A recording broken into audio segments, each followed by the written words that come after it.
Good day, fashion friends.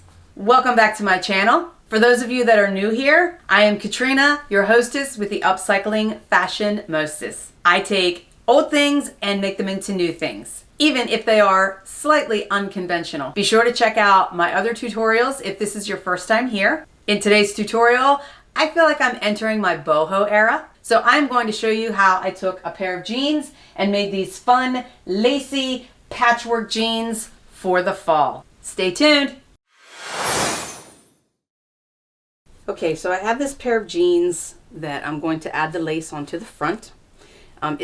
These were actually given to me, and they do have some paint splatters on them, and I debated whether to use these or not, but I thought, you know what, I could just put something over the paint splatters, or I could use a stencil and paint over it, so I'm not worried about the paint.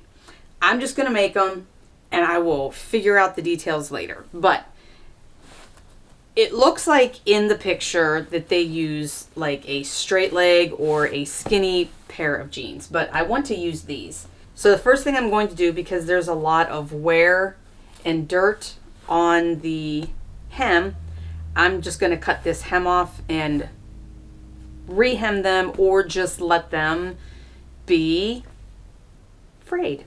So first thing I'm going to do is I'm going to cut this off, and then I am going to try to cut off some of this flare. Now I don't want to cut anything in the middle because there's a nice double seam there, and then that will disappear. So I'm going to cut this off first and cut from here to here just a little tiny bit to make these maybe a little more straight. Before I try to cut off some of this flare, I'm going to first cut a triangle up to the knees, or just below the knee, to make room for the lace and the corset style. And then maybe I won't have to cut any of this off. So I'm going to leave the flare on, and then I'm going to go ahead and add the piece. But I'm going to cut a triangle out of the jeans.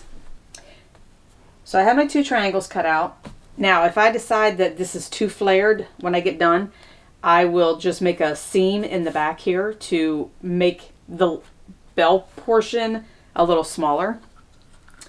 The background material that was used in the picture, the inspiration picture, was blue, and then the cording was blue for the ties.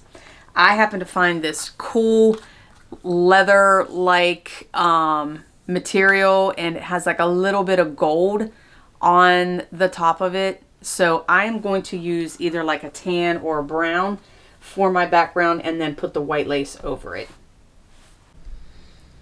I found my brown material that I wanted to use, and I took the triangles that I cut out, used them as a guide, and I added about a ½ inch all the way around, and then cut out my triangles.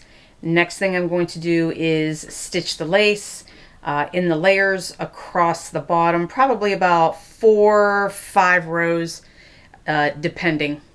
So what I'm doing is I'm starting at the bottom, pinning this row, and then I will stitch, and then I'll pin the next row and stitch, and keep going up until I'm satisfied that I have enough lace.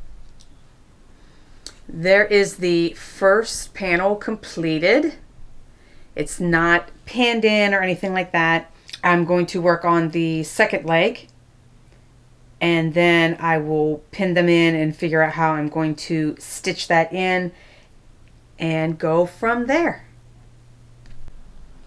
All right, I have my panels pinned in. Slightly challenging. I had to turn it inside out. I was able to use my hand to pin the lace part down, which was a little bulky, of course. And then I had to use a cutting mat to slide up into the pant leg in order to pin up here on the flat part. So I do notice this one is just slightly off of that one, but by the time they're on and I have the lacing in there, I don't think it's going to be noticeable.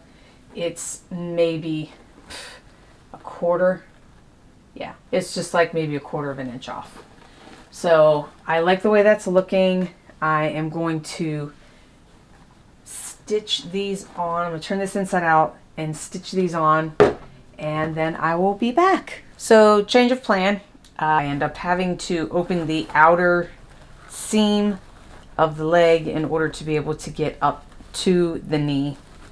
So just as a side note, that's what I had to do. And I probably should have done it beforehand, and I didn't. So now I'm going to rip open the outside seam here, repin all of this onto the top, and stitch on the top just like I did here. Okay, as you can see, I have the panels sewn into the triangles. Next step is to figure out where I want the corset holes and then run the cording through the holes. So I have finished putting the lacing in and then putting the leather cord in. So this is what they look like so far. Now I want to cover up these splatters of paint because I don't feel that the paint splatters go with the look. So what I'm going to do to cover up this one, I have this material that I got at an estate sale. So what I did, I cut a piece off and folded it so I have like a little balloon folded part there and then like a little fan part in the front, and then I just hand stitched it together just to hold it together while I worked with it. And I'm going to take the jeans and I am going to stitch this right across there onto the jeans. And then I had this other random material that I used for something else. This is kind of what's left outside of some scraps. It was some kind of a dress or something. But I love the material, and I actually put this on the back of a jacket, and that item sold. So I cut out these beaded little flowers and just little random patches that I had left. But I had one full flower left. So I cut that out, and I'm going to put the flower, after I stitch this on, I'm going to put the flower over top of the little fan, stitch around that, and just kind of make like a little patch. So I'm going to zoom in on that so you can see. I don't want to do another one because it's kind of like right there, so I don't want to do the exact same thing. So I think what I'm going to do is just take this little flower and put that little patch right there, and maybe put that little patch there and do a zigzag. All right, I got that patch sewed on. It was a little bit of a struggle because bunching all the jeans up, but I didn't want to open the seam up again, so I struggled with it, got it done. But I also tacked down the little fan part there, there, and there, so that way when they are straight up and down, then it doesn't flop over and it hides that paint.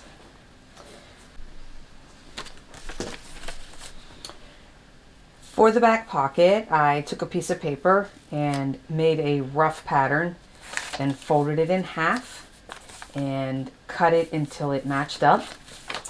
Then I used what I had left of the material and I cut out a pocket shape that fits perfectly, but before I stitched that on, I did a little rosette and cut out couple little embroidery details from the material and stitched it on to just give it a little something extra on the pocket. And now I will zigzag stitch this on. Okay, here's the final result.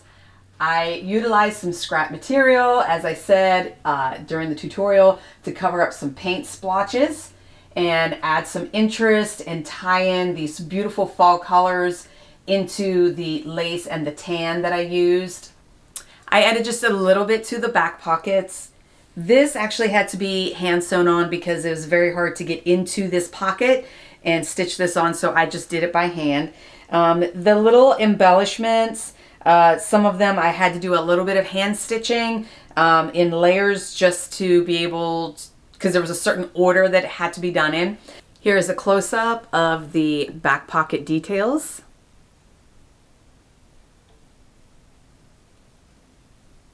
So there you go, a super cute little fall pair of fun lacy jeans. Pair this with a warm cozy sweater and you are good to go. Thank you all so much for watching today. I appreciate each and every one of you that spend time with me on YouTube, watching my tutorials and following along on my estate sale escapades. Be sure to like, comment, and subscribe.